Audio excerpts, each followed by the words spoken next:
Buenas tardes, compañeros. La clase que vamos a ver es teoría general del proceso. El primer tema que vamos a ver es el conceptos del derecho procesal. ¿Sí? Ok. Bueno, vamos a empezar, ¿les parece? Sí.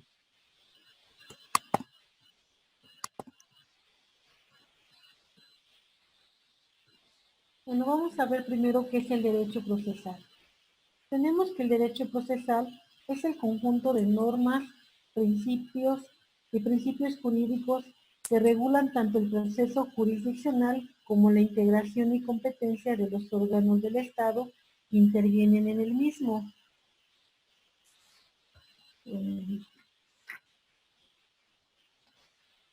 Tenemos que todas estas normas y principios son calificados como procesales porque el objeto primordial de su regulación es el proceso jurisdiccional.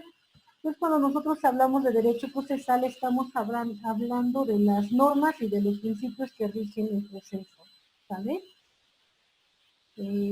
Vamos a ver que esta materia es muy interesante porque acá vamos a ver los aspectos generales del derecho procesal, es decir, los términos, los principios, los fundamentos en el cual se regula cualquier procedimiento,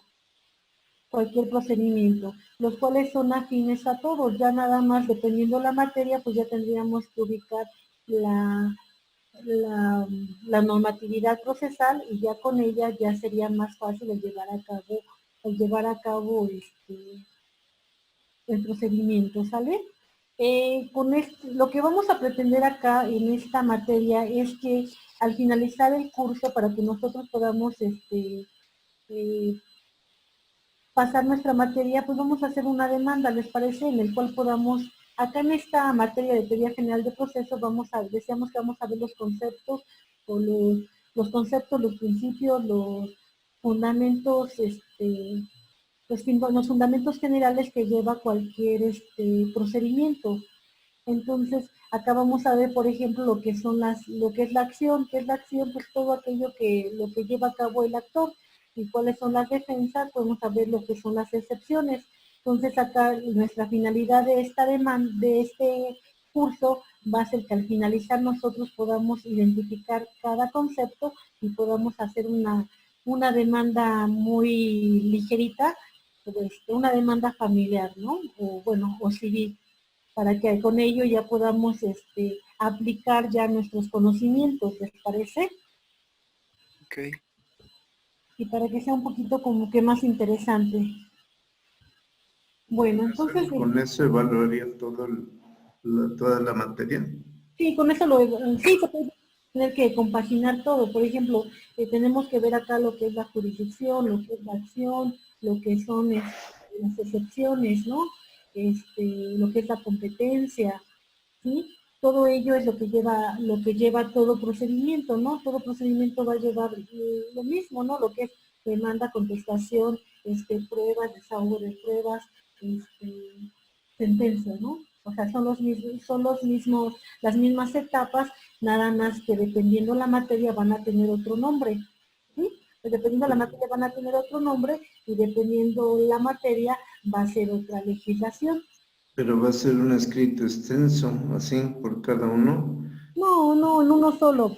Por ejemplo, si hacemos lo que es la demanda, pues ahí tenemos que checar cuál va a ser nuestra acción, ¿no? Ante qué autoridad, cuál es la autoridad competente, ¿no? Por ejemplo, si hablamos de, ¿qué les gustaría?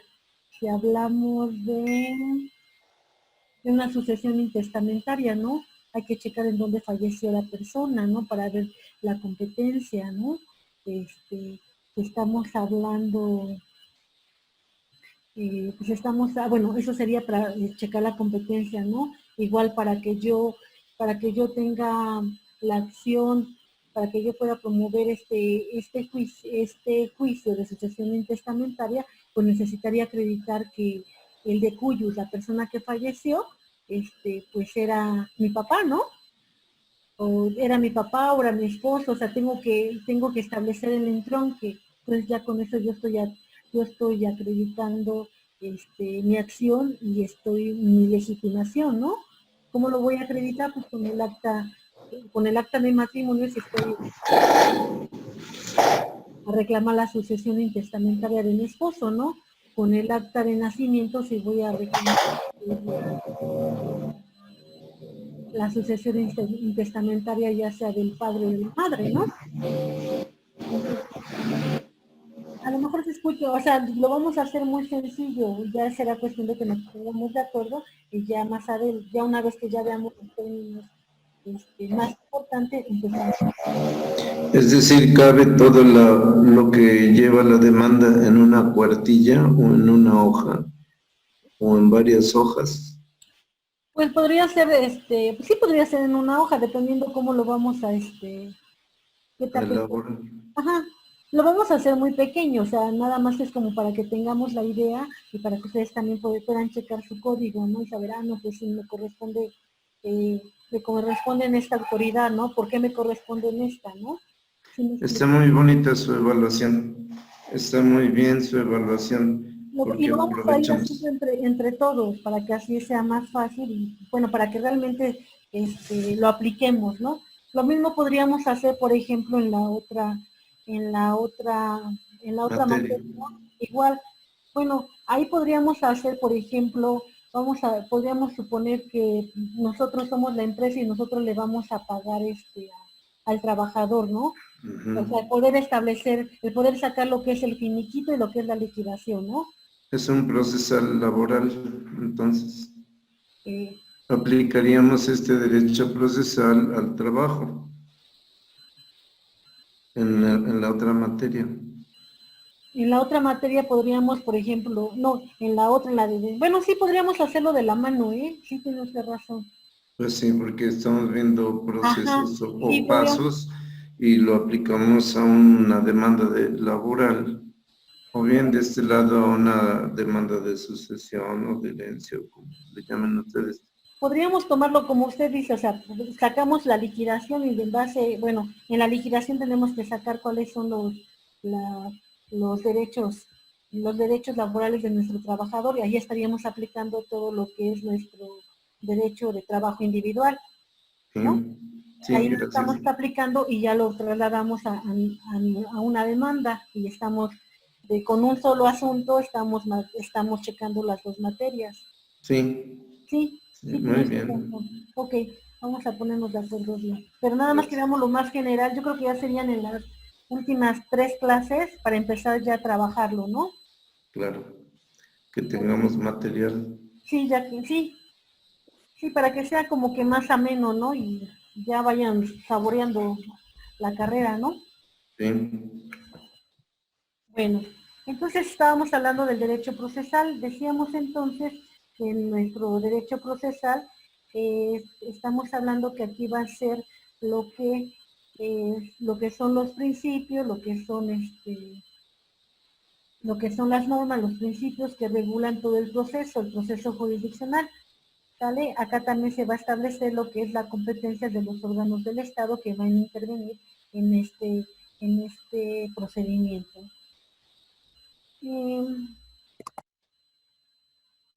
Tenemos que,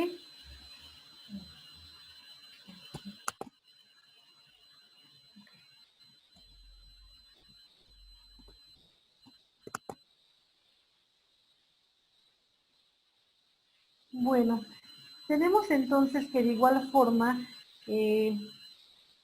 tenemos que el carácter procesal de las normas se pueden clasificar de acuerdo al objeto de su regulación.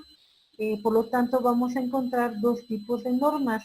Normas procesales en el sentido estricto, que van a ser aquellas que determinan las condiciones para la constitución, el desarrollo y la terminación del proceso.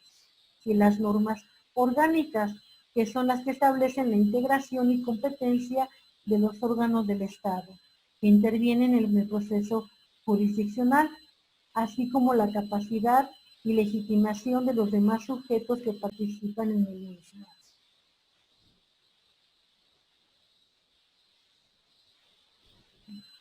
Luego de esto vamos a entender cuáles son las características del derecho procesal. Tenemos que, como primera característica, vamos a encontrar que todo derecho procesal, con independencia de la naturaleza que tenga, la cual puede ser pública, privada o social, del derecho sustantivo que aplique, va a pertenecer siempre al derecho público. ¿Por qué va a pertenecer al derecho público? Porque el derecho procesal regula el ejercicio de la función del Estado, como es la jurisdiccional, a través del proceso. Es decir, el juzgador como titular de la función jurisdiccional del Estado va a conducir el proceso y a su vez lo va a resolver en cualquier campo del derecho. De ahí que decimos que todo derecho procesal pertenece al derecho público. ¿Por qué? Porque el derecho público es el que va a aplicar, las normas al caso concreto, ¿no? ¿Sí? Acá, es decir, acá va a estar la autoridad, los actos que va a emitir la autoridad van a ser actos, unilaterales, van a ser imperativos y van a ser coercitivos.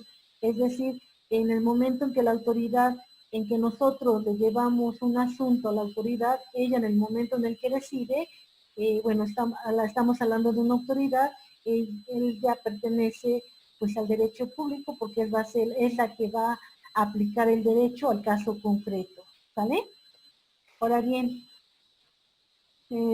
por otro lado, tenemos como segunda característica la ubicación del derecho procesal dentro del derecho instrumental. Decimos que tiene un carácter instrumental ya que a través del proceso jurisdiccional se va a resolver el conflicto, ¿sí? Es decir, cuando yo acudo ante el juzgado familiar en el que yo voy a solicitar juicio de alimentos de mis niños menores, a través de esto, bueno, me está sirviendo como un instrumento, ¿no? Yo acudo al juez familiar, ahí voy a aplicar mi derecho procesal familiar para que él en su momento determine el monto de pensión alimenticia que tiene que dar el padre de los menores, ¿no? Entonces, ahí me está sirviendo como un instrumento, ¿sí? Después de esto tenemos lo que es, como tercera característica, tenemos la autonomía de la ciencia del derecho procesal. Tenemos que,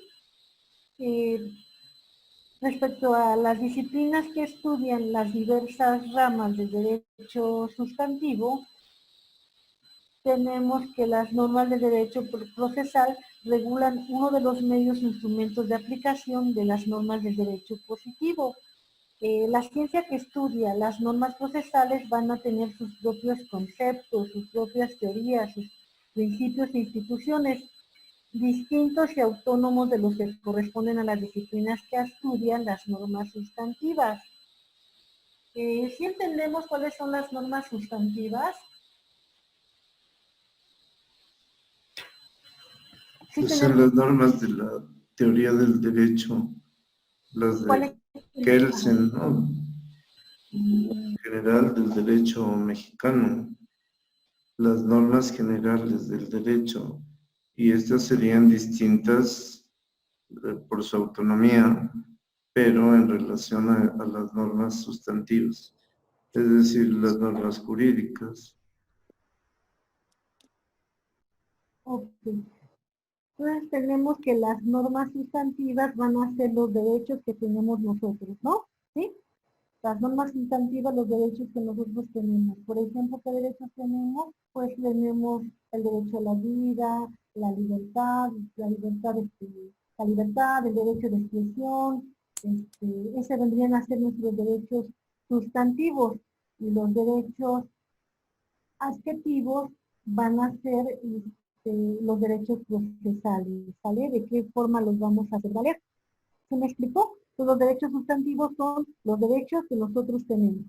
Y el derecho adjetivo van a ser la forma en la que nosotros los vamos a hacer valer. Por ejemplo, yo tengo derecho, ¿qué será? Yo en el momento en el que firmo mi contrato de sociedad conyugal, yo tengo derecho a los bienes que mi cónyuge adquiera durante la sociedad conyugal, ¿no? Esos son mis derechos, ¿vale? Aunque yo no haya hecho una aportación, por el simple hecho de haber firmado el contrato de matrimonio bajo el régimen de sociedad conyugal, los bienes que él haya adquirido con su dinero, del fruto de su trabajo dentro de la sociedad conyugal, esos bienes también a mí me pertenecen, porque estamos casados bajo el régimen de sociedad conyugal, ¿vale? Esos son mis derechos sustantivos. ¿Cómo voy a hacer valer estos derechos? Bueno, pues para eso tendría que checar los derechos adjetivos, es decir, el procedimiento. En este caso, ¿cuál sería la ley procedimental? Bueno, sería sería el Código de Procedimientos Civiles del Estado de Puebla, ¿no?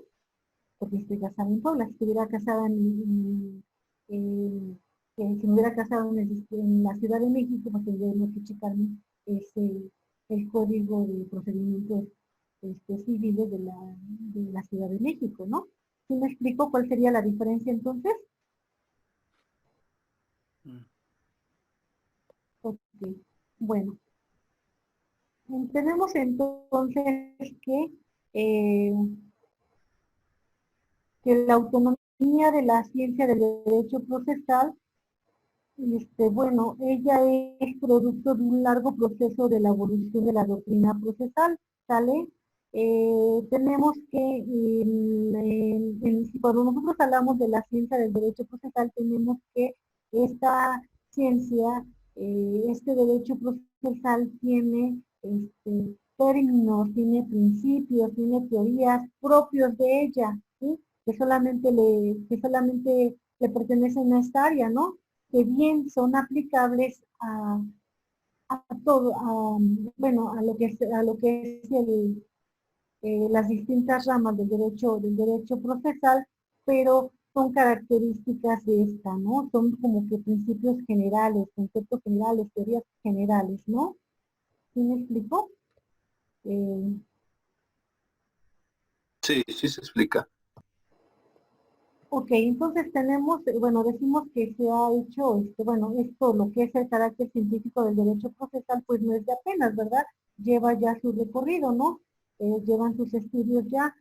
Eh, tenemos que, por ejemplo, el tratadista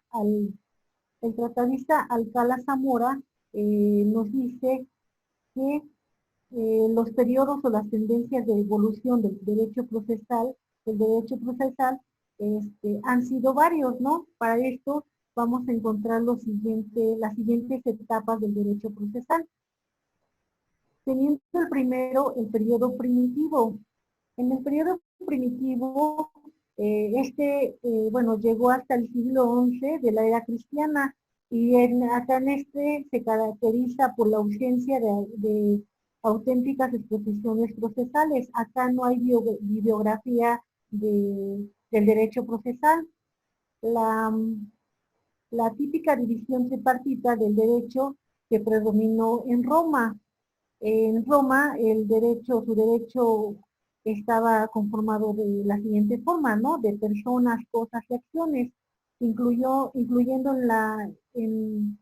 en el de acciones las normas procesales como un complemento de las personas y de las cosas, ¿no?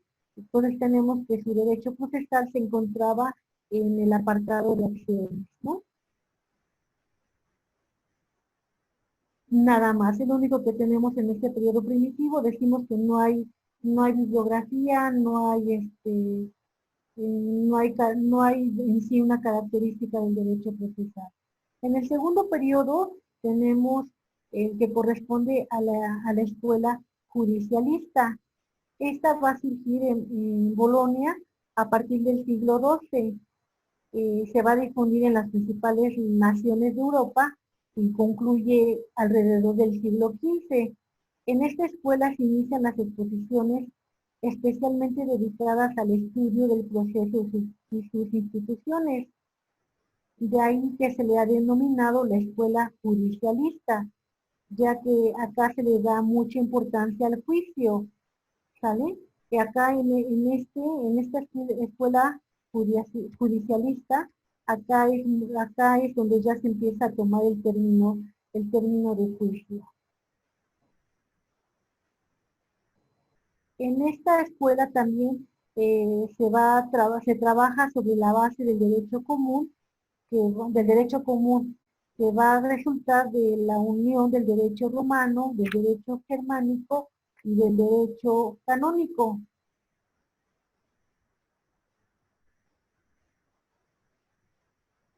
Bueno, y teniendo como mayor importancia lo que es el juicio, ¿no? Acá el proceso va a ser considerado, el proceso es considerado como el juicio. Después de esto tenemos como el tercer periodo. El tercer periodo que comprende la tendencia de los prácticos. Se desarrolla en el siglo XVI en España y ya entrando hasta el siglo XIX. Y se va a caracterizar porque aquí, bueno, se caracteriza por la contemplación de la materia procesal. Bueno, la contemplación de la materia procesal como un arte, es decir, como una técnica,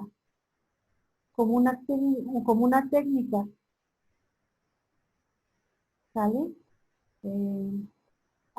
Como una técnica, de ahí que a este periodo se le dé el nombre de práctica forense, con el que en esta época se titularon los cursos y los libros que salieron de esta materia, ¿no?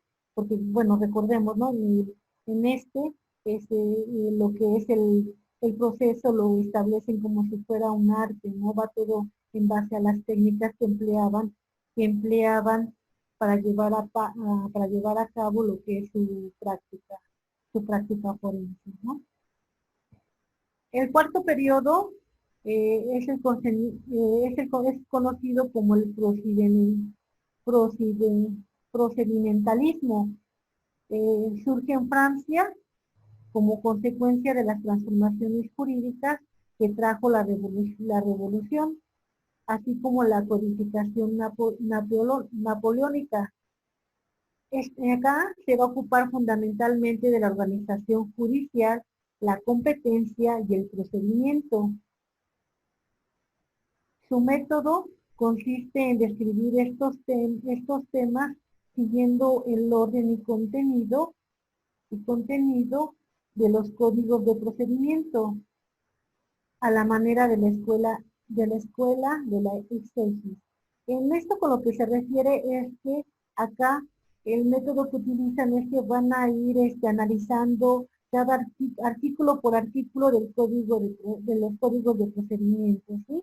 A eso se refiere lo que es la escuela de la exégesis, ¿vale?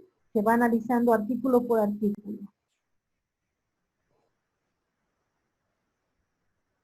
El quinto periodo se denomina ya lo que es el procesalismo científico.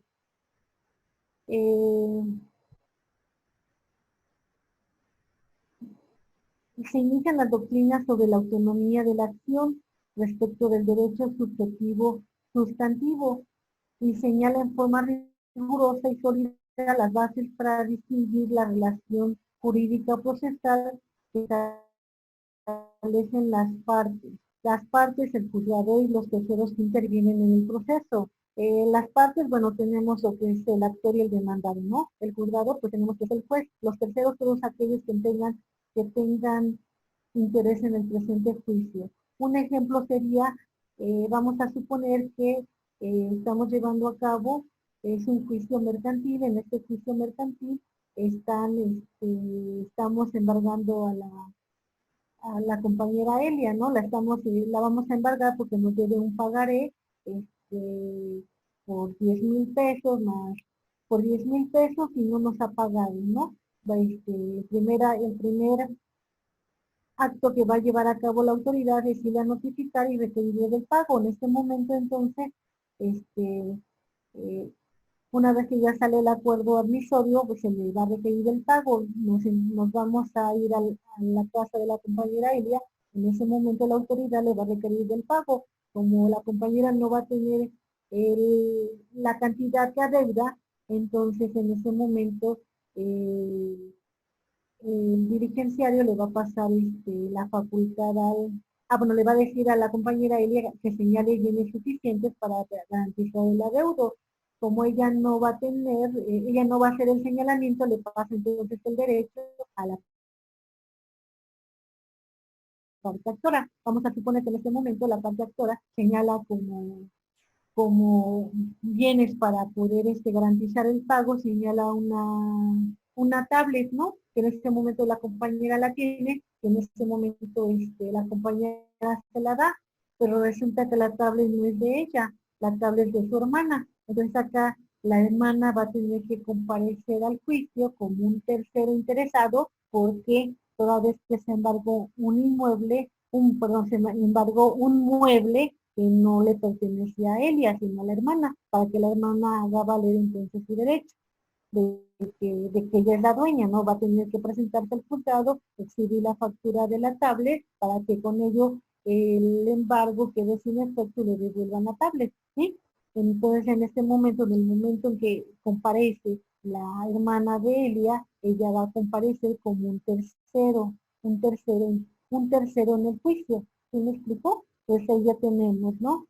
Con lo que respecta al procesalismo científico, decíamos, ¿no? Que en esta se señala de forma rigurosa y sólida las bases para distinguir la relación jurídica procesal que establecen las partes. Ya dijimos quiénes son las partes, quién es el juzgador y quién podría ser los terceros, ¿no? Otro tercero podríamos suponer que igual vamos a suponer el mismo pagaré, resulta que en el pagaré la firma está falsificada, ¿no? Como está falsificada la firma, la parte demandada ofrece la prueba de pericial en grafoscopía, ¿sale? Entonces, acá el tercero va a ser el perito en grafoscopía, él no tiene interés, ¿no? Pero va a ser una persona ajena al juicio que va a tener que comparecer para poder emitir un dictamen, ¿no? ¿Sí?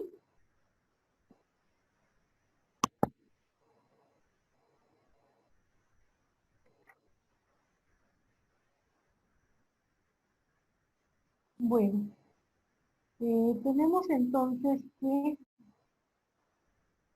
por lo que hace a la definición de derecho procesal, ya tomando en cuenta de que decíamos que, bueno, que se han hecho ya estudios en el cual se ha establecido, se ha analizado lo que son los principios, las bases, los fundamentos, los conceptos que rigen lo que es el derecho procesal, ahí que establecemos que es una ciencia. Con lo anterior podemos entonces ya definir qué es el derecho procesal. Y decimos que va a ser el derecho procesal es la ciencia que estudia el conjunto de normas y principios que van a regular, que van a regular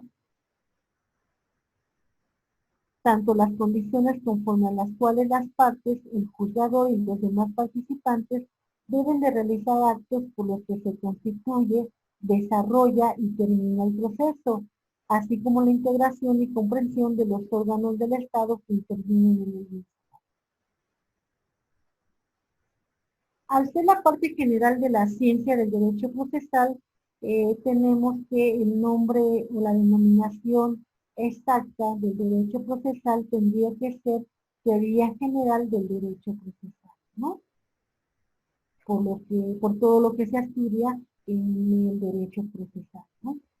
De ahí entonces ya tenemos que es teoría general del derecho procesal. Decíamos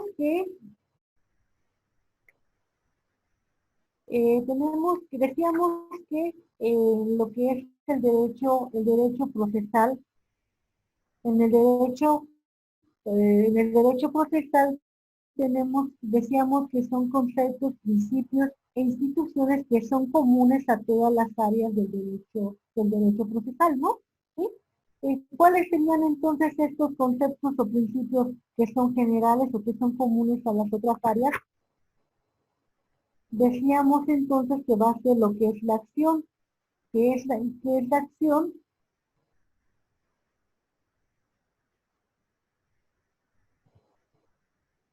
¿Qué es la acción? Bueno, decimos que la acción es el derecho subjetivo procesal. ¿A qué nos suena esto, compañeros? Derecho subjetivo procesal. ¿A qué nos suena? ¿Nos suena algo o a nada?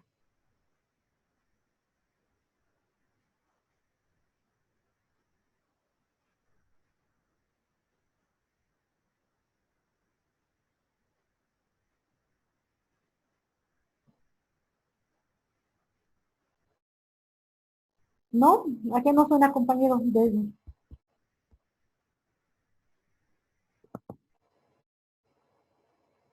¿Cómo es la pregunta?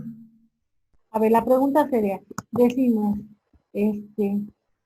decíamos que la teoría general del proceso tiene conceptos, principios e instituciones comunes a los demás derechos procesales que conforman la teoría general del proceso.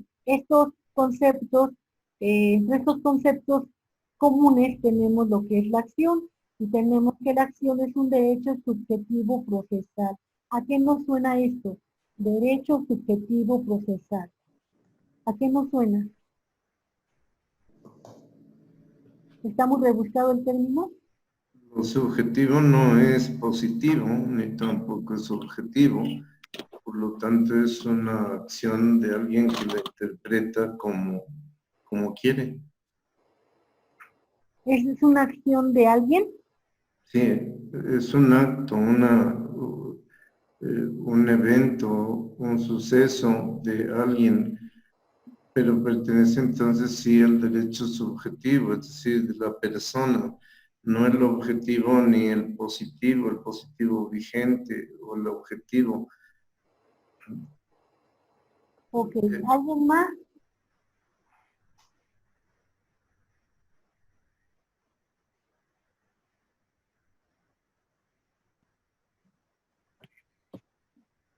Bueno, cuando nosotros hablamos del derecho subjetivo procesal, decimos que es la facultad que tienen las personas para promover la actividad del órgano jurisdiccional. ¿Quién es el órgano jurisdiccional? Pues la autoridad, ¿no? Bien, regresamos. Es la facultad que las personas tienen para promover la actividad del órgano jurisdiccional. Regresamos a nuestro ejemplo, ¿no? Dicen, es la facultad que tiene. Ok, yo quiero promover mi juicio de, de liquidación de la sociedad conyugal. ¿Qué necesitaría tener? Bueno, ¿qué necesitaría tener? Pues primero estar casada, ¿no? Estar casada bajo ese régimen, ¿no? Si estoy casada bajo ese régimen, entonces yo puedo promover ese juicio. Yo tengo la facultad para mover los órganos del Estado y pueda decirle a la autoridad, ¿sabes qué? Yo ya no quiero, yo quiero seguir casada, pero quiero que la sociedad conyugal se disuelva, es decir, que se repartan ya los bienes que conforman la sociedad conyugal, ¿sí? Esa sería la acción, ¿sí? Es el derecho subjetivo procesal que yo tengo. Es la facultad que yo tengo para poder promover, para poder, para poder eh, decirle a la autoridad, ¿sabes qué? Yo quiero esto porque, bueno, en este momento ya no quiero estar así, ¿no? O a lo mejor quiero, ¿sabes qué? Divorciarme, ¿no? Entonces quiero promover el divorcio incausado, ¿no? Quiero promoverlo, y ya mi marido ya no vive conmigo, quiero promoverlo, y ¿sabes qué? Yo acudo a la autoridad, ¿no? Yo tengo esa facultad, ¿sí? ¿Sí me explico? Entonces tenemos que el derecho Pues sí, subjetivo. son los derechos que cada quien cree que tiene, por eso entran a la jurisdicción, ¿no? Bueno, lo que determinan los órganos del Estado para resolver el conflicto. Por Pero, eso se trata de lo subjetivo. Puede ser que no sea adecuado a las normas jurídicas, pero yo creo que tengo derecho a determinada posesión de un bien y es lo que va a dirimir el derecho procesal. Por eso veo que es subjetivo. sí, Es a ver, decir, si fuera algo claro como un delito, como un robo, pues ya no sería subjetivo, eso es objetivo. Y las normas jurídicas son claras. Pero cuando yo veo que tengo derecho a esto y tengo que crear un litigio, no sé, una demanda, entonces es cuando entra el derecho procesal y me va a indicar que no tenía yo razón o sí tenía razón. Mi conflicto está en la palabra subjetivo. no. Acá lo del derecho subjetivo son los derechos que uno tiene, los Sí, derechos que ajá, subjetivos, los derechos que uno tiene. Como tú los tienes, tú los puedes hacer valer. sí. O sea, ya tú los tienes, por ejemplo, era lo que podíamos estar derecho, Sí, aquí, ¿mandé? sí, profesora, aquí lo que veo es que bueno, lo que yo puedo percibir o entender es cómo describir el derecho subjetivo. En mis términos lo describiría como la facultad que ahora sí que en los términos utilizando sus palabras, que como personas, como individuos tenemos para, en relación a lo que es el Estado o en relación con las personas, en poder defender algo o que nos beneficie o que beneficie a todos en general, sino que los beneficia a todos en general. Es como una mínima o una facultad para defendernos ante algunas injusticias o nuestro deber o nuestra obligación que podemos para decidir. Es mi aportación. Sí, decíamos, los derechos subjetivos son los derechos con los que nosotros contamos, los cuales ya están consagrados en una normatividad. Un ejemplo, decíamos, tenemos, bueno, nos vamos a nuestra Constitución, ¿no? A los derechos humanos. Son derechos subjetivos, ya están consagrados. ¿Tengo derecho a qué? Tengo derecho a la educación, tengo derecho A a la la salud. libertad de trabajo, tengo derecho a la libertad de tránsito, ¿no? ¿Sí? Esos son los derechos subjetivos, ya están consagrados, ya están en una normatividad, ¿sí? Ya están. Ahora, en el Pero ese es momento, el derecho natural, ¿no? en Ese el es derecho, el naturalismo, el derecho natural. Pero, por ejemplo, mire, hace 2 días algún compañero de un líder decía, tengo derecho a pedir un descuento por las condiciones actuales a la colegiatura. Y nosotros dijimos que pues es muy barata la colegiatura, ¿para qué pide descuento? Y dijo, yo tengo derecho a opinar y el que quiera se adhiere y el que no, no. Para mí eso lo veo como un derecho subjetivo. Claro que tiene libertad de expresión, tiene libertad de petición y de resguardo de su dinero. ajá, Pero para mí eso es derecho subjetivo, no es tanto un derecho natural de preservar su vida, su salud, su salario, su seguridad, etcétera. Eso sí sería derecho natural. Pero lo que estaba pidiendo la compañera era lo que ella pensaba que era un derecho, de opinar, a pedir descuento y que lo apoyaran. El derecho subjetivo, ¿no? Lo que percibo. bueno, no podría ser subjetivo porque no está contemplado bueno, tendría que checar en la normatividad de la escuela, ¿no? En la normatividad de la escuela, si en algún apartado dijera, por causas de, ¿qué será? Por causas De fuerza mayor o la ajá, por pandemia. causas de fuerza mayor, la escuela hará un descuento, el cual quedará al criterio de la, ¿cómo se llama? A criterio de la institución, ¿no? Ujú. Bueno, ahí entonces ya es un derecho subjetivo porque ya está consagrado en una normatividad, pero en esta situación no está consagrado en ninguna normatividad. Ella está haciendo valer su derecho subjetivo de opinar, ¿no? O de expresar Ujú. sus ideas, pero hasta ahí se acaba su derecho, ¿no? O a lo Sí. mejor si hubiera dicho, se hubiera sacado, hubiera emitido un decreto el presidente, ¿no? En el que dijeran, ¿saben qué? Por la pandemia todas las escuelas particulares tienen la obligación de hacer un descuento en su, ¿cómo se llama? Colegiatura, En pero su colegiatura, ¿no? lo Entonces, sugirió nada más, no es decreto, solo sugirió, sería bueno que las escuelas particulares hicieran una reducción. pero si dice, sería bueno, está Sí, dejándolo, sí, es una, ajá, libre.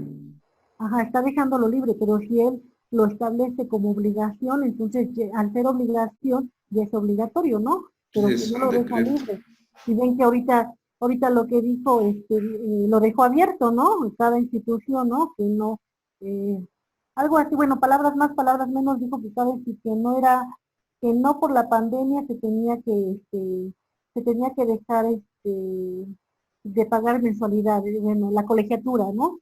Eso ya quedaba a criterio de la institución, de la institución y de los padres de familia. Algo así decía. Entonces, Mm, claro. realmente, como no está establecido, pues entonces no puedes hacer valer ese derecho, ¿no? A ver, la cuestión es que en el contrato está que uno tiene que pagar, porque si deja uno de pagar ya no tiene uno derecho a reconocimiento escolar en la Secretaría de Educación Pública. Es decir, nada más no pago, bueno, pues no te doy el título, Ajá. no te apruebo, no te promuevo. Entonces Incluso ella, no es cuestión de no pagar, sino que cómo hago quebrar a la institución porque yo no pague. Eso sería una resistencia civil ante las instituciones educativas privadas. Por eso digo que donde dice derecho subjetivo a mí me causa la sensación de que no está en el derecho natural, sino lo que yo interpreto que tengo. Tengo derecho a que el Estado me dé despensas en estos días porque tengo derecho a vivir. Pues no, ¿dónde dice eso? Es lo que yo creo. sí, sí, sí. A ver, nos vamos con lo del derecho natural. El derecho natural es el derecho que toda persona tiene, Sí, pero el derecho de ser persona, ¿no? Ese sería el derecho natural. sí.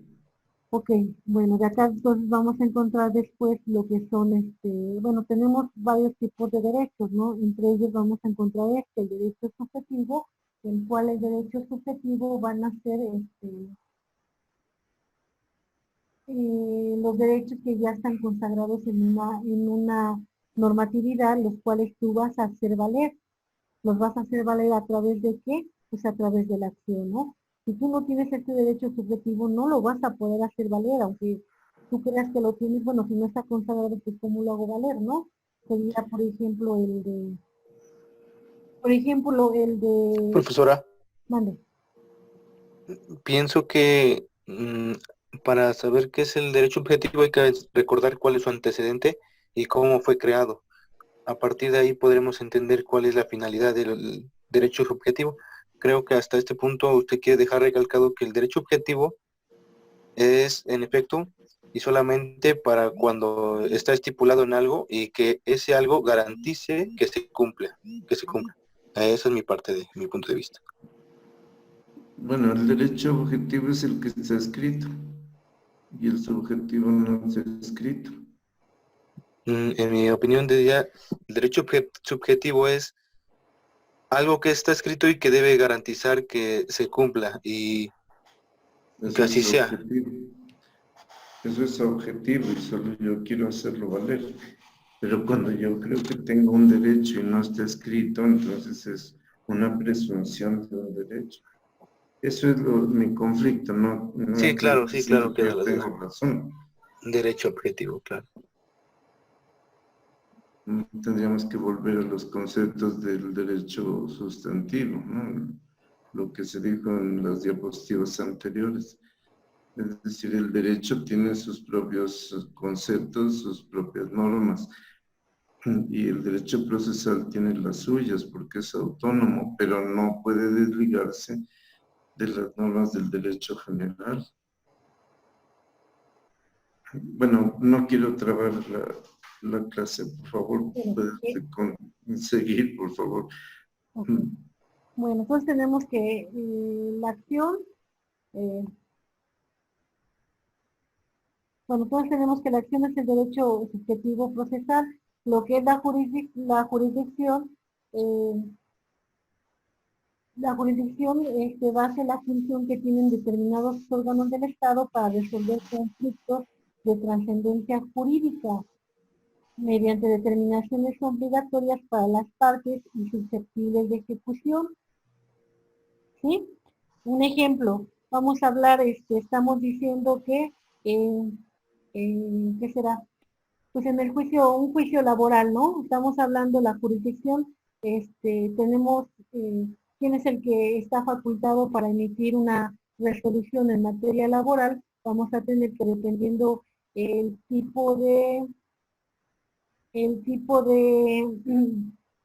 dependiendo con quién hayamos celebrado nuestro contrato, si estamos hablando, por ejemplo, de que nosotros somos trabajadores, vamos a suponer que soy trabajadora de Hacienda, ¿no?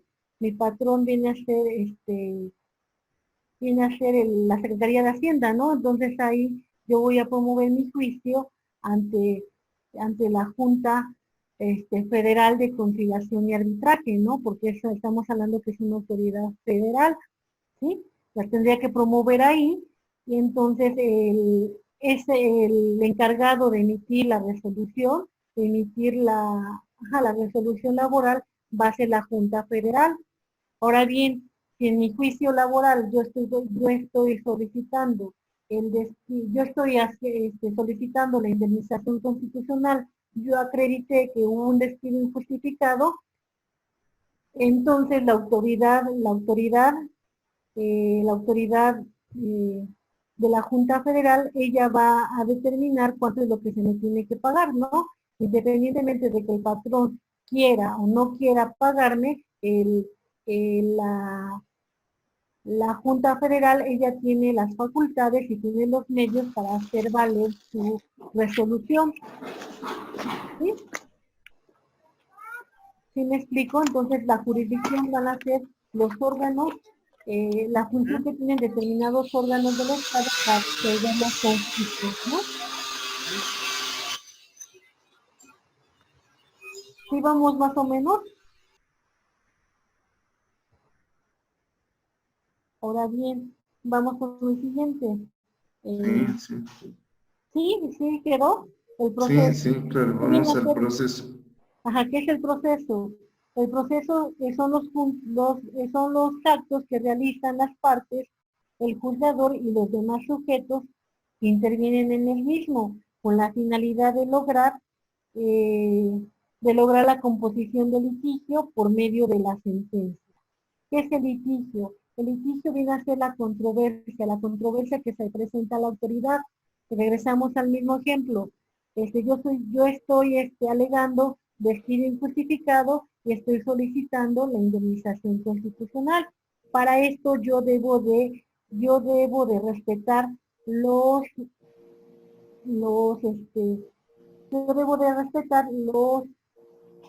actos que va a realizar cada parte, ¿sale? Es decir, yo tengo que presentar mi demanda, correrle traslado con mi copia de mi demanda para que se le corra el traslado a la parte demandada también tiene que presentar su contestación, sus pruebas, para que así entonces se determine ya cuál es la controversia, cuál es el litigio que se va a resolver, ¿no?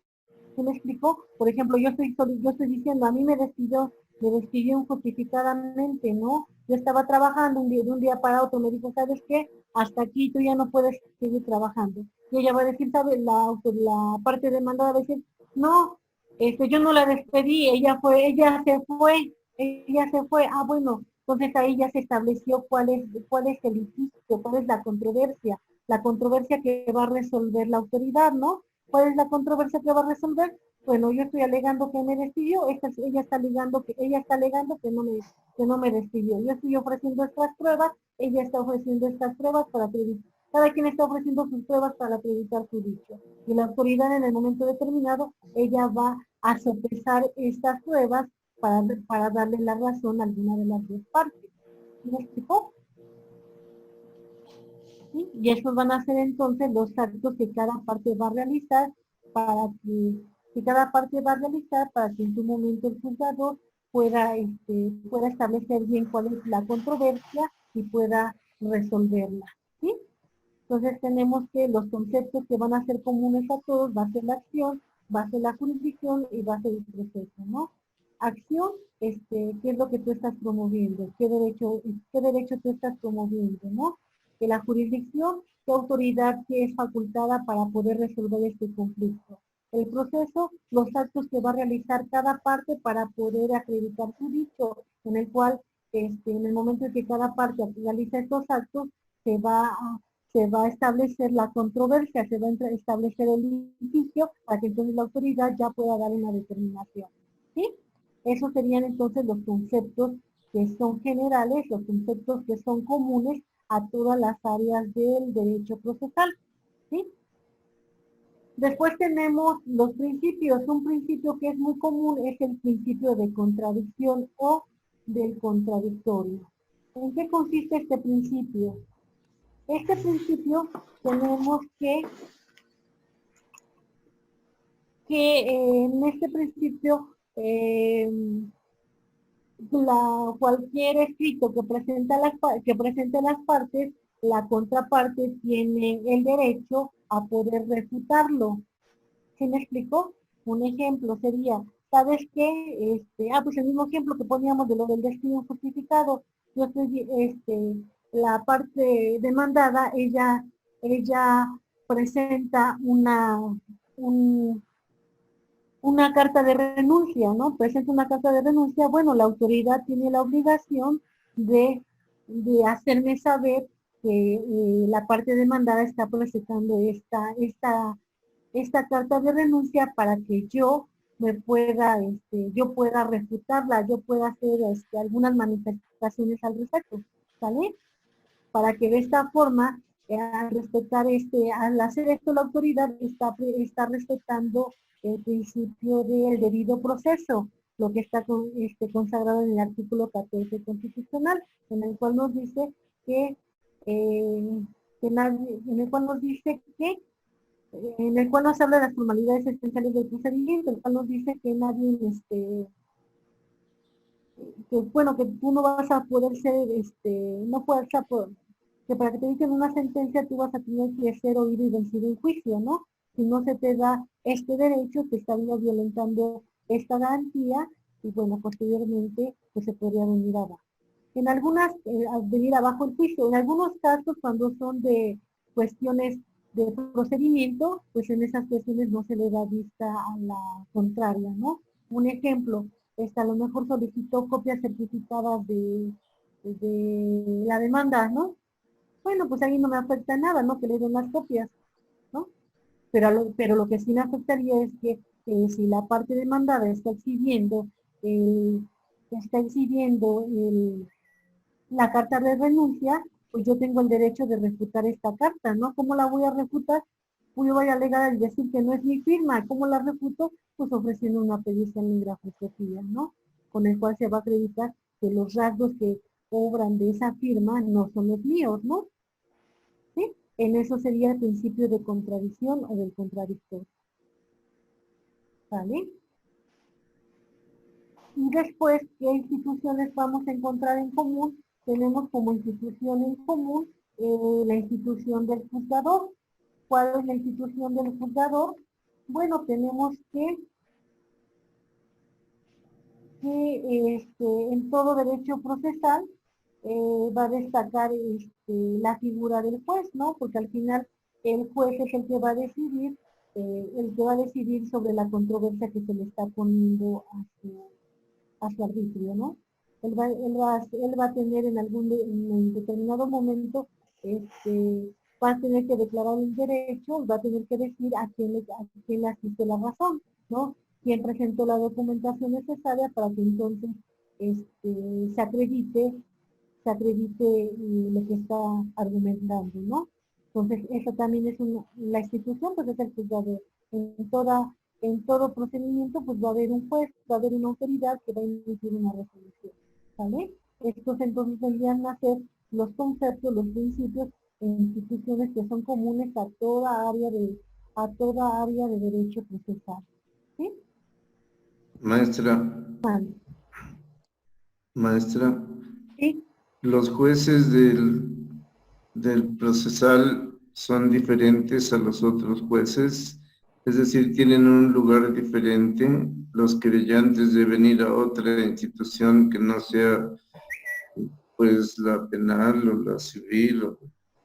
¿El No. juez es distinto o es un juez indiferente que puede intervenir para dictar sentencia en lo penal, en lo civil, en lo procesal? ¿Es un juez especial o es un juez común? No. A ver, perdón, creo que ya los estoy confundiendo. Cuando nosotros hablamos de la teoría general del proceso, nosotros estamos hablando de conceptos, principios e instituciones que son comunes a toda área del derecho procesal. Tenemos, por ejemplo, cuando nosotros hablamos de teoría general del proceso, hablamos del proceso, pero en sus aspectos generales, ¿sí? ¿Qué es el juez? ¿Qué es la acción? ¿Qué es la excepción? ¿Qué es la jurisdicción? ¿Qué es la competencia? ¿Sí? Pero en aspectos generales. Ya cuando, y ahí hablamos, por ejemplo, del juez, hablamos del juez, pero en aspectos generales, ¿qué es un juez? ¿Cuáles son las facultades del juez? ¿Qué hace un juez? Todo lo general. Ya cuando nos vamos a cada materia en particular, por ejemplo, ahorita lo vamos a comentar, por ejemplo, si estamos hablando de derecho familiar, pues el juez con el cual vamos a dirimir nuestras controversias, tiene que ser un juez de lo familiar, ¿no? No nos podríamos ir, por ejemplo, si nosotros estamos hablando de un juicio de alimentos, que nos fuéramos a un juez de lo civil, ¿no? Porque él no va a tener jurisdicción para ver ese asunto, ¿sí? Él no va a tener la facultad para ver ese asunto. Quien tiene la facultad para ver ese asunto, pues es un juez familiar. ¿Sí me explicó? Pues la teoría general del proceso da los aspectos generales, te habla del proceso, pero en aspectos generales, no te habla nada más de un solo derecho procesal. Por ejemplo, vamos a encontrar el derecho procesal, pues si nosotros nos vamos a cómo se divide, a cómo se clasifica el derecho procesal, vamos a encontrar, derecho procesal privado, derecho procesal público, derecho procesal social, ¿no? Derecho procesal público, pues ahí vamos a encontrar lo que es, por ejemplo, el derecho administrativo, ¿no? Es en general. Eso ya sería en lo particular, ¿sí? Ya para llevar a cabo, por ejemplo, acá en el derecho procesal vamos a ver los aspectos generales, ¿no? Jurisdicción en todas las áreas, jurisdicción es lo mismo. Ya nada más, por ejemplo, si estamos hablando, por ejemplo, de una demanda, de una asociación intestamentaria, pero la persona falleció Va uno de lo familiar, entidad entonces. dan, o sea, ya sabemos que le corresponde, que es un juez familiar, ¿no? Pero ahí tendría yo que verme entonces la ley orgánica del Poder Judicial de Puebla para saber en dónde voy a promover mi demanda. Pero si estamos sabiendo que fue en Ciudad Cerdán, me voy a checar mi ley orgánica y ahí me va a decir que el juez que es competente es el de Ciudad Cerdán, ¿no? Sí. El de Chachicomula, algo así, creo que sí. Bueno, su nombre correcto es así, ¿no? Chachicomula, ¿cómo es? De Sesma, algo así, ¿no? ¿Sí me explico? Sí. Ajá, o sea, Para la segunda hora nos puede dar un minuto para respirar. sí, claro. Ya estamos en la 1:05, es la segunda hora. ¿Nos puede dar un minuto para no perdernos nada? Sí. Gracias. Gracias, maestra. ¿Ya? Por ejemplo, en el que poníamos el ejemplo, decíamos, estábamos hablando de una asociación intestamentaria. La persona, por ejemplo, ella fallece en el municipio de Esperanza, ¿sale? Como fallece en el municipio de Esperanza, el juez competente para conocer de esta asociación intestamentaria, el Código de Procedimientos Civiles del Estado de Puebla me dice que yo tengo que promover el juicio en donde el de cuyos, bueno, el de cuyos se le da ese término a la persona que falleció, el de cuyos haya tenido su último domicilio, ¿vale? Esta persona tuvo su último domicilio en el municipio de Esperanza, entonces yo me tengo que checar en la ley orgánica del Poder Judicial del Estado de Puebla, en donde, a quién le corresponde, ¿sale? Maestra, Ahí yo checo, ¿vale? venía yo de Chiapas en un ADO y antes de llegar a Coatzacoalcos nos asaltaron, nos bajaron, nos dejaron, todo lo que es un asalto. Y el judicial dijo, si quieren poner su demanda, la tienen que hacer en Coatzacoalcos. Yo dije, pues si voy a Puebla, ya pongo mi demanda. No, aquí en Coatzacoalcos, entonces es una pérdida de tiempo. ¿Cómo voy a regresar de Puebla a poner mi demanda extemporánea en Coatzacoalcos? O estar en Coatzacoalcos 2, 3 horas hasta que el Ministerio Público, quien lo tenga que levantar la demanda, me atienda. Y éramos 25. Es decir, sí es la jurisdicción, ¿verdad? Es decir, a donde fue el evento, ahí tienen lo que hacer la demanda o llevar el proceso. ¿Así es?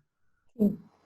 Pero todo eso te lo va a indicar, por ejemplo, en este caso, bueno, nos lo va a indicar lo que es de las leyes orgánicas. Por ejemplo, acá, primero, hablando de la asociación testamentaria, tendría que checarme lo que dice el código de procedimientos civiles del Estado de Puebla, ¿no? Ahí me dice eso, tienes que promover el juicio en donde el de cuyos haya tenido su último domicilio. Ah, bueno, entonces ya me voy, sé que es en el municipio de Esperanza, me checo mi ley orgánica, ahí me va a decir a qué juzgado, a qué distrito judicial pertenece el municipio de Esperanza, igual pertenece a Ciudad Cerdán, que su nombre correcto es Chalchicomula de Puebla, ¿no? Pues ahí es donde lo tengo que promover, ¿sí? Pero para esto yo ya tengo, o sea, ya tengo los términos claros, ya nada más es de ahí remitirme a la ley que corresponde, ¿sí me explico? Y ya de ahí Está la ley bien. me va a llevar de la mano. Por Así eso, dicen los contratos de los bancos. Todo problema que surja se llevará a cabo en los tribunales en la Ciudad de México, por ejemplo, ajá, y cuando firmas ese contrato, ahí tú dices, renunciando sí, a cualquier fuero que me sí, corresponda sí, por así dice. domicilio. Ajá, Ajá. exacto, Ya, así es esto. Igual muchas está claro. hay gente, por ejemplo, que se divorcia allá, ¿no? Tendríamos, todo esto al final es que tenemos que checar las leyes, pero si nosotros tenemos ya los términos claros, nosotros podemos litigar pues en cualquier estado, en cualquier municipio, porque tenemos los términos claros y sabemos hacia dónde vamos a acudir o dónde vamos a checar para saber cómo tenemos que presentar nuestra demanda, ¿no? Porque, por ejemplo, cada estado, la normatividad varía un poco. Por ejemplo, acá en Puebla tenemos que para presentar una demanda, tú tienes que presentar en la demanda, los requisitos te marca, vas a señalar tu domicilio particular, más aparte vas a señalar tu domicilio para recibir notificaciones, el cual puede ser diferente, ¿no? Más aparte vas a señalar el domicilio, bueno, el nombre de tu abogado y el domicilio de tu abogado. O sea, si lo vemos podría ser que tenemos que señalar 3 domicilios, ¿no? Siendo que en la realidad señalamos 2 domicilios. El domicilio particular del cliente, el domicilio para recibir notificaciones y el domicilio del abogado es el mismo, ¿sí? Pero, por ejemplo, en la Ciudad de México, nada más te piden un domicilio, el domicilio para recibir notificaciones, nada más, ¿sí? Pero si yo no me checo mi ley, y yo litigo acá en Puebla, y me voy a litigar allá en la Ciudad de México, si no checo el de procedimientos de allá, pues entonces me voy a ver mal, ¿no? Porque voy a mencionar mis 3 domicilios y nada más es uno, ¿no? O al contrario, el que viene de allá para acá, si no lo checa, pues igual le va a faltar un domicilio, y en el momento en el que meta la demanda, pues se la van a desechar porque no cumplió con las formalidades del procedimiento, ¿no? ¿Sí? Entonces a eso vamos, esa es la diferencia de la teoría general del proceso, ¿no? Ahí te da todos los aspectos generales. Y ya después de ahí ya nada más lo vamos ubicando a la materia que nos estemos trabajando, ¿no? Si vamos a trabajar un juicio laboral, pues le checo entonces la Ley Federal de Trabajo en el apartado de procedimiento, ¿no? Si voy a trabajar ¿qué será? Familiar. Familiar, bueno, acá todavía está pegado en el Código de Procedimientos Civiles, ¿no? Pero me tengo que ir en el apartado donde hable de juicios familiares, ¿no? ¿Sí me explico? Sí, el agrario también. Ajá, exacto, o sea, el agrario tendría que checarme de la ley agraria, tendría que checar ahí donde viene el procedimiento agrario, ¿no? ¿Sí? Entonces, eso es lo bonito de nuestro derecho, ¿no? Porque nos va llevando de la mano y llega un momento en el que todo se va compaginando, todo nos va, todo nos va dando un panorama más amplio, ¿no? Y de ahí que nosotros podamos incursionar en varias ramas, ¿no? A lo mejor alguna no nos va a gustar, y decir, no, pues esa no me gustó, pero bueno, tenemos como que el abanico está muy, muy amplio, ¿no?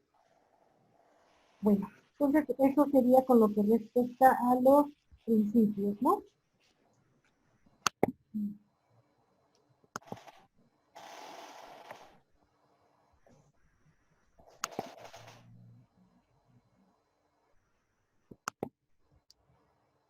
Ahora nos vamos a ir a lo que es la parte especial del derecho procesal. ¿Qué entendemos por la parte procesal?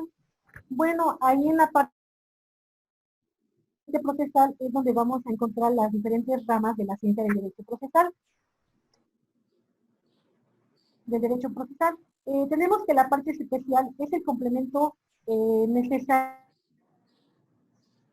de la parte general de la ciencia del derecho procesal, es decir, la teoría general del proceso, ya que acá en la parte especial, bueno, acá vamos a ver todas las ramas que van a conformar el derecho procesal. Nosotros cuando vemos, bueno, recuerdan que cuando vemos cuando vieron ustedes lo que era el derecho, veíamos, ¿no? El derecho es el conjunto de normas jurídicas que regulan la conducta del hombre, la conducta externa del hombre en la sociedad, ¿no?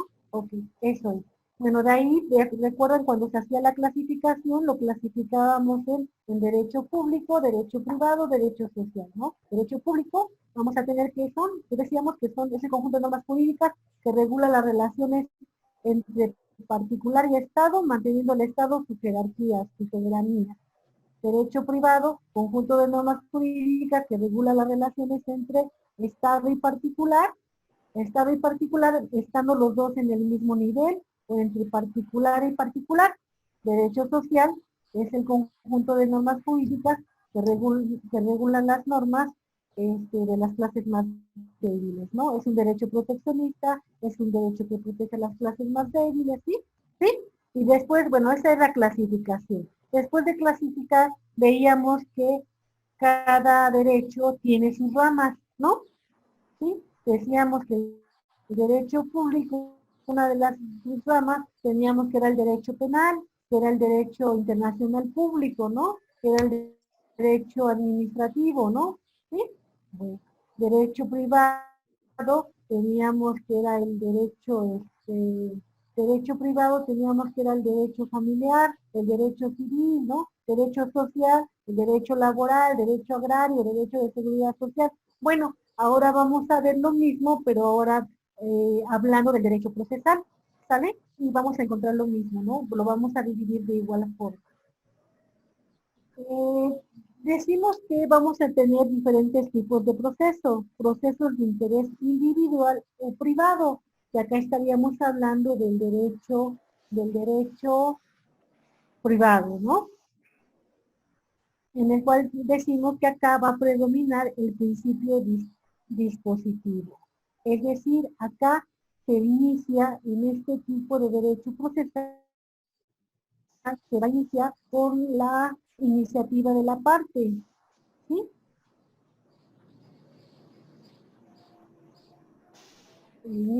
¿Sí? Entonces tenemos que acá en el derecho, bueno, vamos a encontrar igual decíamos que de los tres, ¿no? Derecho procesal, proceso de interés social, el cual rige el principio de igualdad por compensación, con iniciativa de parte, pero disponibilidad del objeto del proceso. Acá estamos hablando del derecho social, ¿sí? Tenemos acá proceso de interés público, dice acá, en el cual impera el principio publicístico, con intervención normalmente de dos órganos del Estado, con función de juez y parte, y una relativa indisponibilidad del objeto del proceso, que admite modalidades y salvedades. Ok, acá a lo mejor está muy rebuscado el concepto, ¿no? Proceso de interés público, acá podríamos hablar, por ejemplo, del derecho administrativo, ¿no? Vamos a poner un ejemplo. Yo soy trabajadora del ISSSTE, ¿sale? Y resulta que el, el órgano interno de control me impuso una sanción, una sanción administrativa, ¿sale? Porque él alega que yo no cumplí con lo que marca la Ley General de Responsabilidades de los Servidores Públicos, ¿no? ¿Sale? No llevé a cabo mi trabajo con la dedicación y eficiencia que se requiere. Entonces, por eso me impuso una sanción. ¿Quién me está imponiendo la sanción? Pues me está imponiendo un órgano interno de control, una autoridad, pero yo tengo un medio de defensa. ¿Cuál es mi medio de defensa? Pues mi juicio de nulidad. ¿Ante quién lo voy a promover? Lo voy a promover ante el, ante el tribunal fiscal, ¿no? Ante el tribunal fiscal lo voy a promover y ahí entonces ya está interviniendo. ¿Quién va a decidir? Va a ser el tribunal fiscal. ¿Quién es la parte demandada? Una autoridad, un órgano del Estado, ¿no? ¿Y quién es el actor? Es un particular. ¿Sí me explicó? Ahí entonces es donde se ve el proceso de interés público. Acá intervienen dos órganos del Estado, uno va a intervenir como juez, otro como parte. Tenemos que el órgano interno de control va a ser la parte demandada y yo particular soy la parte actora, ¿no? Pues acá están dos órganos del Estado. Otro ejemplo podría ser, Hacienda me impone una multa, ¿no? Tengo una multa que me impusieron y que Hacienda me la está cobrando, ¿no? Me la está cobrando, ¿qué voy a hacer? Igual voy a promover un juicio de nulidad en el que yo voy a alegar que esa multa es ilegal, no se dictó de acuerdo a cómo marca la ley, entonces acá igual lo promuevo ante el tribunal fiscal, él va a ser el juez y mi autoridad demandada, ¿quién va a ser? Va a ser Hacienda, ¿no? En este momento entonces la autoridad, el tribunal fiscal va a tener que emitir su sentencia de acuerdo a la documentación que se haya emitido. ¿Sí me explicó, compañeros?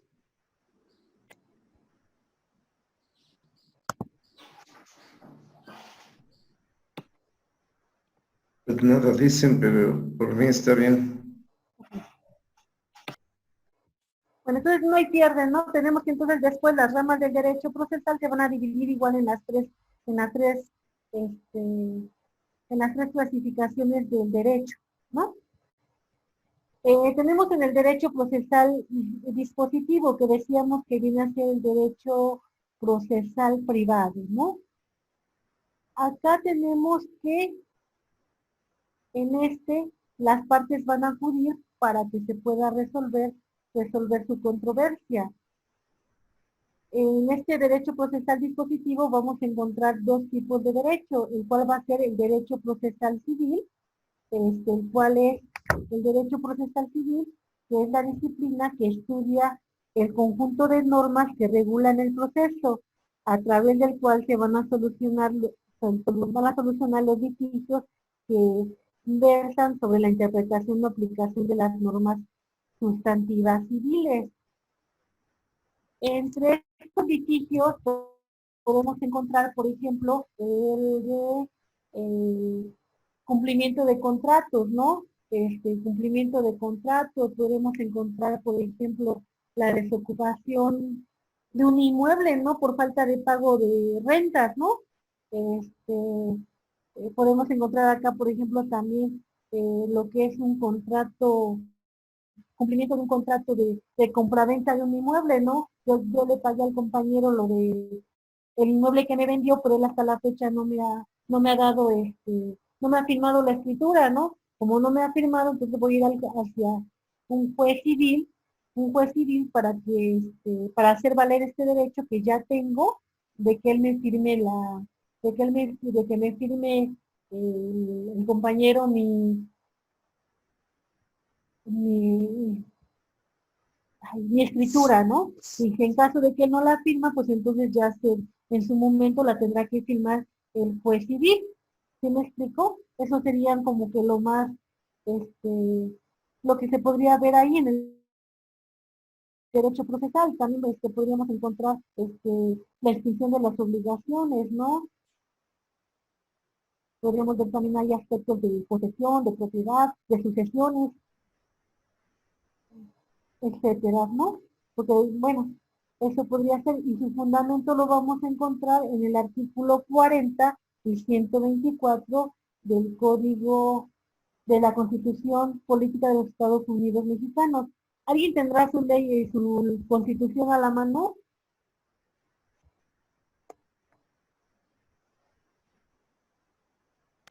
Para el artículo 40. 40, ajá.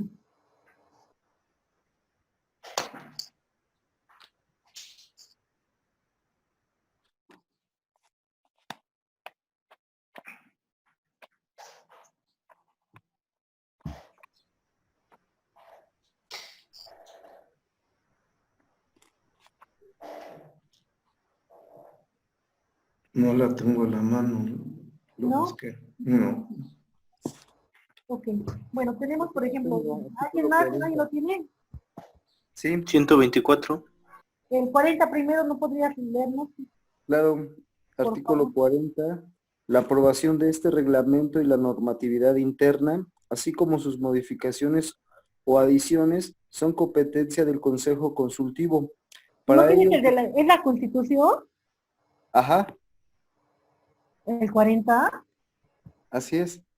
Yo lo tengo como es voluntad del pueblo mexicano Ajá. constituirse en una república representativa, democrática, laica y federal, compuesta por los estados libres y soberanos en todo lo concierne a su régimen interior, y por la Ciudad de México, unidos en una federación establecida según los principios de esta ley fundamental. Ok. Sí, es ese, compañero. Yo creo que te equivocaste de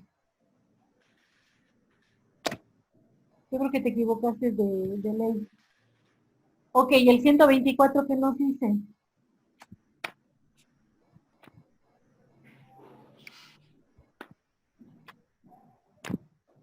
El 124, El 124, a ver si es la Constitución vigente. ajá. Las facultades que no están expresamente concedidas por esta Constitución a los funcionarios federales se tienen reservadas a los estados. Ok. Bueno, de acuerdo a estos artículos, al 40 y al 124, tenemos entonces que, bueno, tenemos una normatividad en materia civil a nivel federal y tenemos 32 a nivel estatal. ¿Sí me explicó? ¿Sí? Acá en el derecho procesal Sí. civil vamos a encontrar entonces 33 códigos de procedimientos civiles, uno para cada uno de las 31 entidades federativas, uno a nivel federal, ¿vale? Y tenemos que igual nos dice, ¿no? El artículo 124, las facultades que no sean expresamente concedidas en la Constitución, se van a atender, bueno, en la Constitución las funcionarios federales se entienden reservadas a los estados, ¿sí? Entonces de ahí nos faculta para que cada entidad federativa cuente con su código de procedimientos civiles. ¿Sí me explicó? Entonces acá vamos a encontrar, era lo que les comentaba, ¿no? Vamos a encontrar diversos códigos de procedimientos civiles, ¿no? Ok, ahora nos vamos con, bueno, independientemente de que haya tantos códigos de procedimientos civiles, tenemos que no pueden cambiar o no pueden ser tan diferentes al Código Federal, porque recordemos, ¿no? Si nos vamos a la jerarquía de leyes, tenemos que, tenemos la Constitución, luego tenemos las leyes federales y luego tenemos las leyes estatales, ¿no? La ley estatal no puede ir más allá de lo que está contemplado en la ley federal, ¿no? Y la ley federal no puede ir más allá de lo que está contemplado en la Constitución. Entonces, por lo regular, aunque hay una diversidad de códigos, todos tienen similitud con el Código Federal, ¿sí? Después de ahí tenemos que la otra rama vamos a encontrar el derecho procesal. Del derecho procesal dispositivo tenemos al derecho procesal mercantil, en el cual es una rama especial, la cual se ocupa del estudio de las normas jurídicas que regula el proceso destinado a solucionar los litigios de carácter mercantil. ¿Sí? Eso vamos a encontrar en el derecho procesal mercantil. ¿Sale? Acá van a estar las normas que regulan el proceso para solucionar las controversias en materia mercantil. ¿Sale? Para esto vamos a tener que, aquí no vamos a tener, cada entidad federativa no va a contar con su código procesal mercantil. Acá no. Acá nada más vamos a contar con un código mercantil y por consecuencia del código procesal mercantil, ¿no? Y su fundamento lo vamos a encontrar en el artículo 73, fracción décima, el 104, fracción segunda de la Constitución. ¿Alguien lo tiene por ahí? ¿Alguien nos hace el favor? Ajá. Pero tiene cuarto, quinto, sexto, séptimo, y luego Romanos 4, 5, 6, 7, 8. No sabemos cuál es la fracción 10. La fracción, el número romano. Ah, bueno, para legislar en toda la República sobre hidrocarburos, minería, sustancias químicas, explosivos, pirotecnia, industria cinematográfica, comercio, juegos con apuestas y sorteos, intermediación y servicios financieros, energía eléctrica y nuclear, y para expedir las leyes del trabajo reglamentarias al artículo 123, esto dice la fracción de Romanos. Ok, a ver, tenemos lo siguiente. Cuando empezamos a leer nuestro artículo 73, tenemos los números romanos, van a ser fracciones. Luego, por ejemplo, cuando encontramos el 1, va a ser numeral 1. Luego hay algunas fracciones que también tienen incisos. Si tienen incisos, vamos a decir, por ejemplo, que dijera artículo 73, fracción tercera, numeral 1, inciso A. ¿Sí? Así es como se leen los artículos. Está bien. Los romanos son fracciones. Los números vamos a llamarles numerales y ya cuando encontramos algún inciso, es inciso, ¿vale? Sí. Del 104, fracción 2, de todas las controversias del orden civil o mercantil que se susciten sobre el cumplimiento y aplicación de leyes federales o de los tratados internacionales, celebrados por el Estado mexicano, a elección del actor, y cuando solo se afecten intereses particulares, podrán conocer de ellas los jueces y tribunales del orden común. Las sentencias de primera instancia podrán ser apelables ante el superior inmediato del juez que conozca del asunto en primer grado. Ok. Bueno, aquí, por ejemplo, tenemos con lo que respecta al artículo 73, tenemos que el único que está facultado para legislar en materia mercantil es el Congreso de la Unión, es el único que está facultado. De ahí que nada más tengamos un código de comercio, ¿sí? Si nosotros recordamos, el Congreso de la Unión es aquel que crea las leyes a nivel federal, ¿no?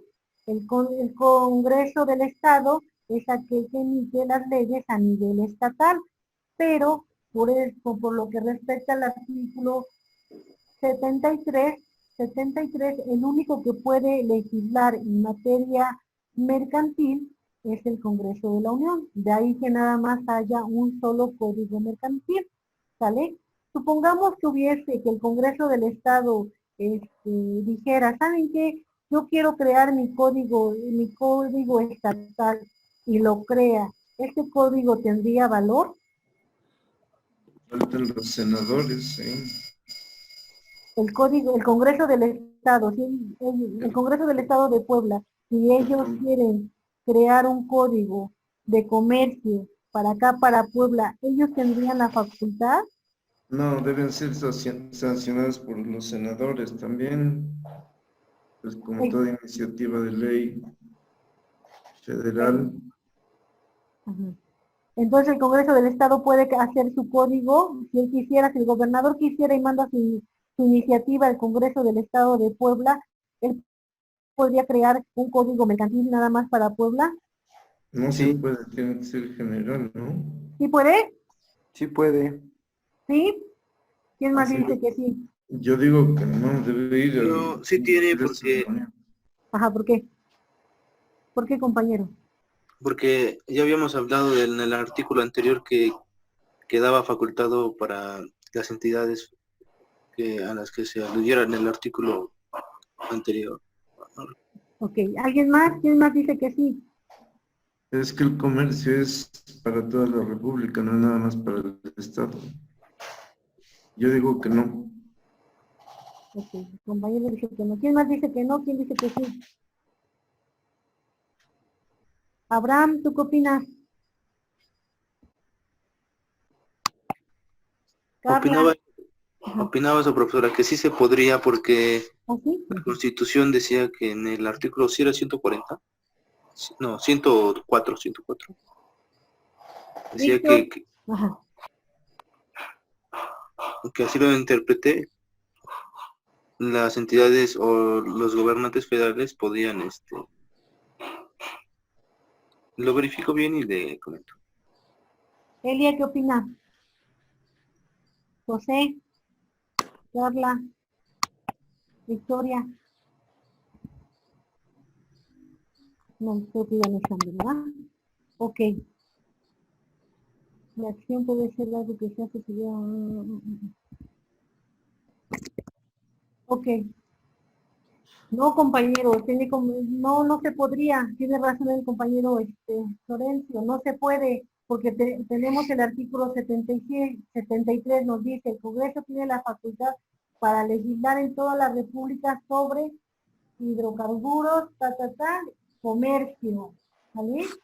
Comercio. Y el artículo 124 nos dice, las facultades que no están expresamente concedidas por esta Constitución a funcionarios federales se entiende reservada a los estados de la Ciudad de México en los ámbitos de sus respectivas competencias.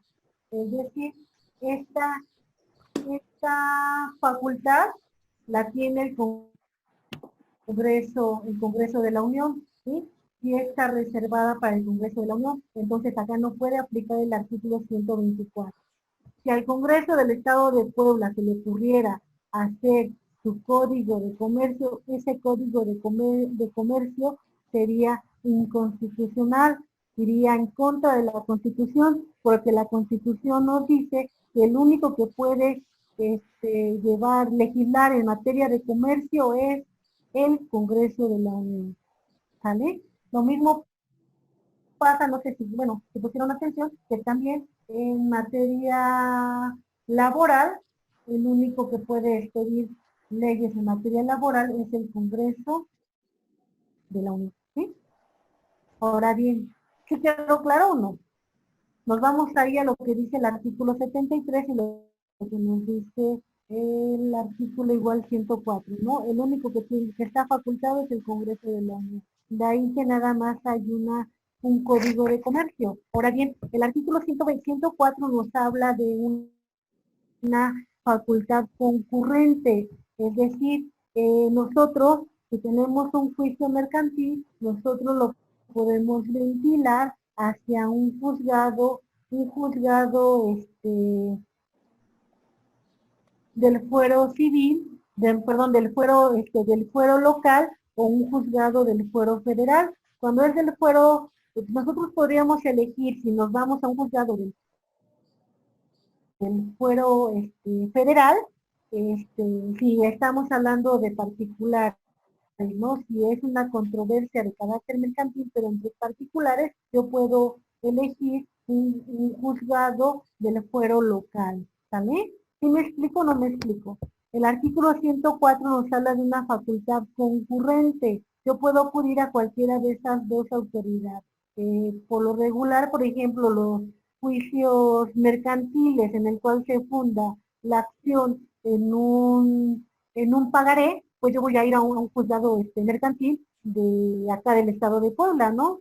No voy a ir a un juzgado federal. ¿Sí me explico? Ahí nos habla entonces el artículo 104 de una facultad concurrente.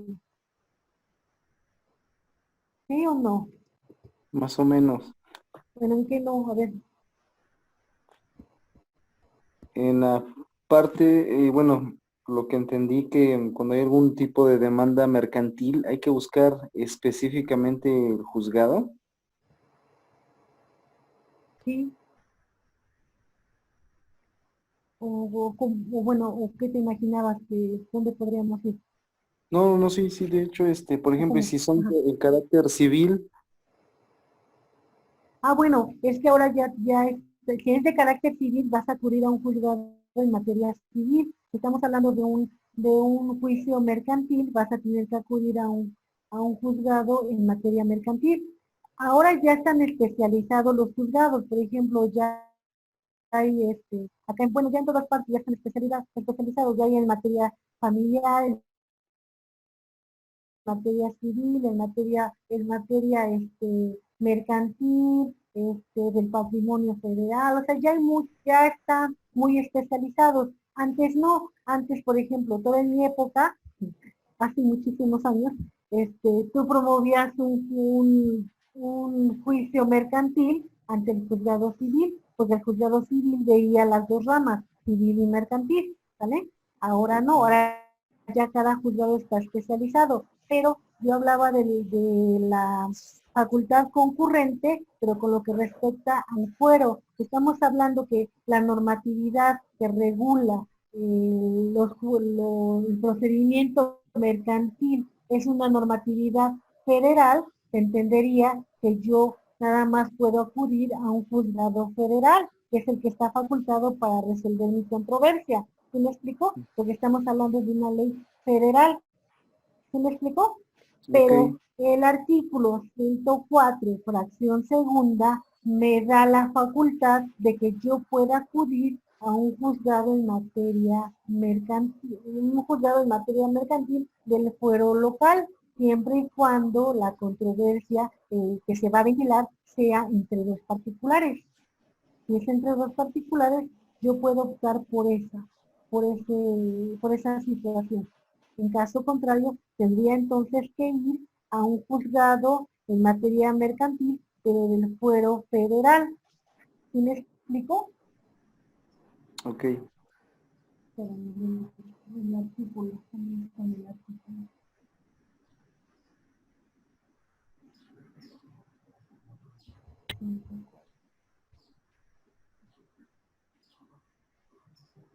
Dice, artículo 104. Los tribunales de la Federación conocerán, fracción segunda, de todas las controversias del orden civil o mercantil que se susciten sobre el cumplimiento y aplicación de leyes federales. ¿Sale?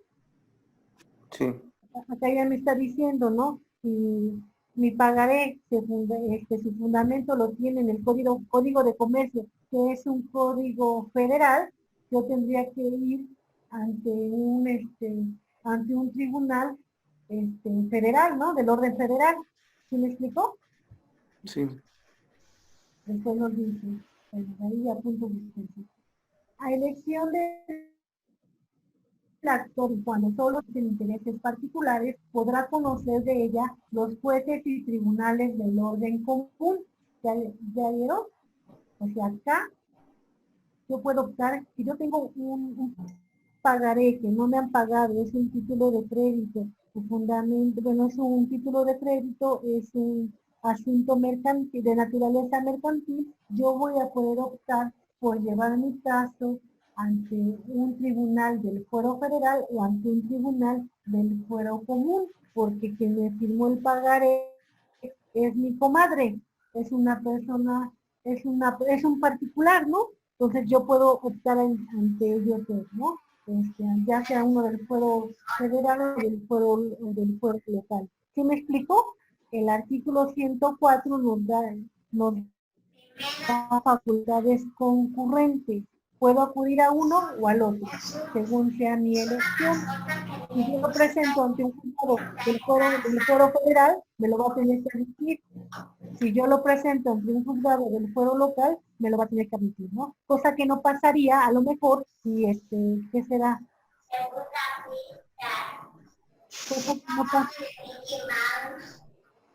Cosa que no pasaría a lo mejor si yo estoy llevando a cabo,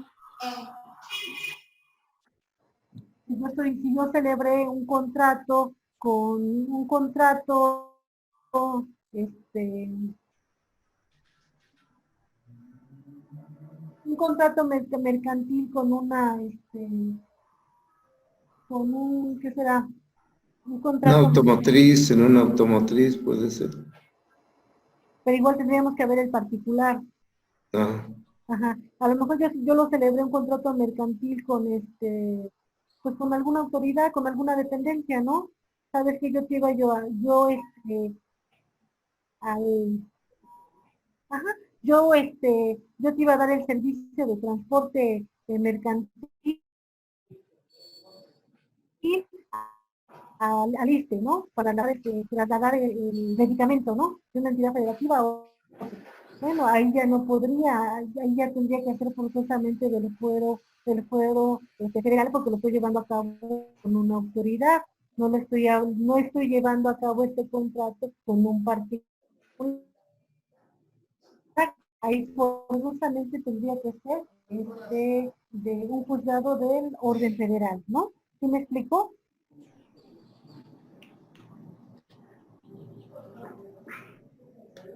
está bien, por ejemplo, el hijo de Bartlett vendió al Seguro Social de Hidalgo ventiladores.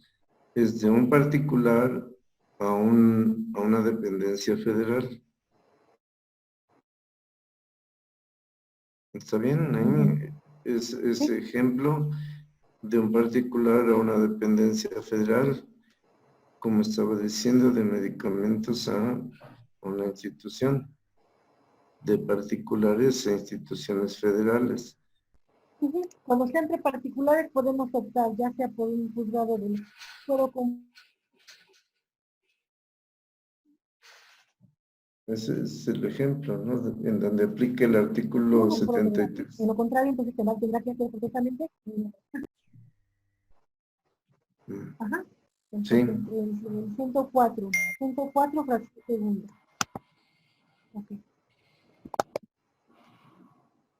La siguiente clasificación tenemos el derecho procesal social, que era lo que decíamos, ¿no? El derecho procesal social, bueno, tenemos que es un derecho proteccionista, surge como consecuencia de las desigualdades que se dan entre las distintas clases sociales o grupos sociales. Acá en este derecho procesal vamos a encontrar al derecho procesal del trabajo.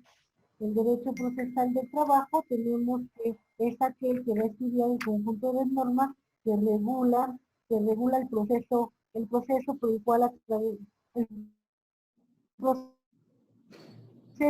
por el que se resuelven los conflictos derivados de las relaciones laborales, de los contratos laborales, ¿no? O de los nombramientos laborales, ¿no? Bueno, todo esto es en materia laboral, ¿sí? También, ¿qué otra rama podemos encontrar dentro del derecho procesal? Bueno, para esto, para lo del derecho procesal laboral, vamos a tener que checarnos la ley federal de trabajo, en el apartado que nos habla de los procedimientos. ¿Sí? Ahí vamos a aplicarnos a lo que nos está diciendo este procedimiento. ¿Sale?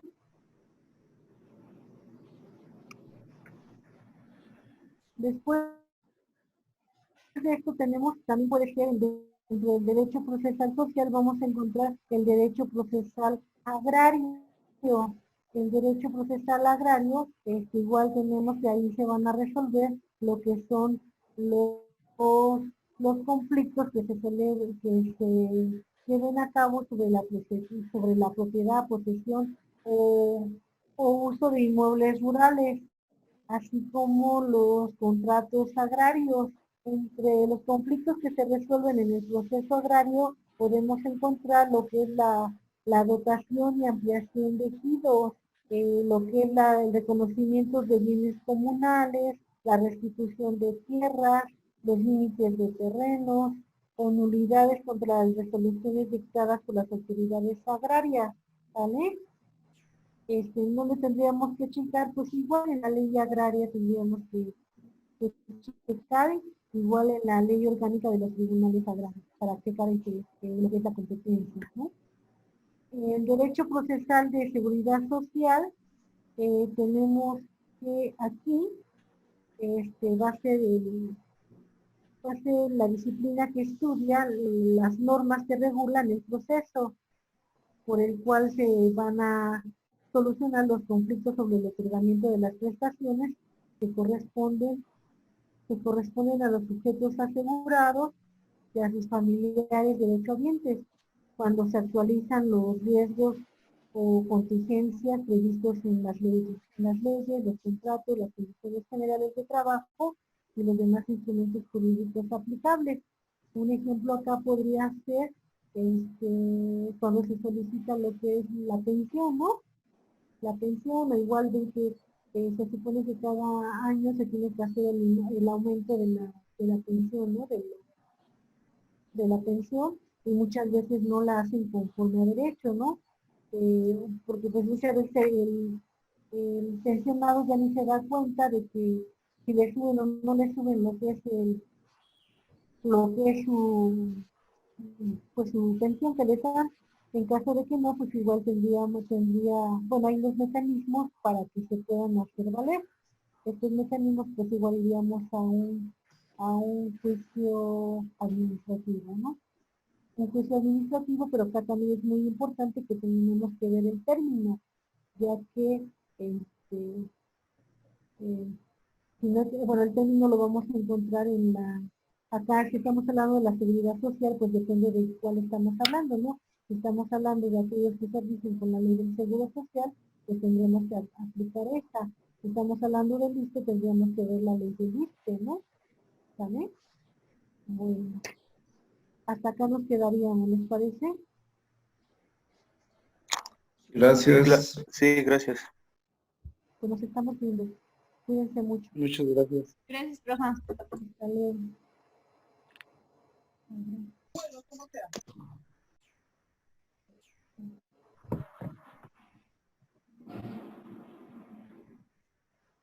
Que estén bien, compañeros. Gracias por Estaré en la clase. Hasta luego. Igualmente, hasta luego. Gracias.